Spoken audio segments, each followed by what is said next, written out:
Mimi Fly teruja galas watak bayan dalam PGLM. Penyanyi Mimi Fly meluahkan rasa syukur apabila diberi peluang menggalas watak bayan dalam pementasan Puteri Gunung Ledang The Musical, PGLM, sekaligus merealisasikan impiannya untuk terlibat dalam teater musikal berskala besar.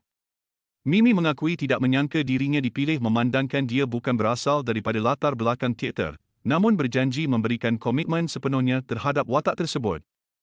Menurutnya, dia kini sedang mendalami karakter bayan termasuk memahami budaya Jawa serta hubungan rapat antara watak itu dengan Gusti Puteri bagi memastikan penghayatan lebih berkesan. Menurutnya, watak bayan juga hadir dengan cabaran tersendiri kerana memerlukan sisi yang lebih tenang, penyayang dan keibuan. Berbeza dengan personalitinya yang lebih ekspresif dan bertenaga ketika berada di atas pentas.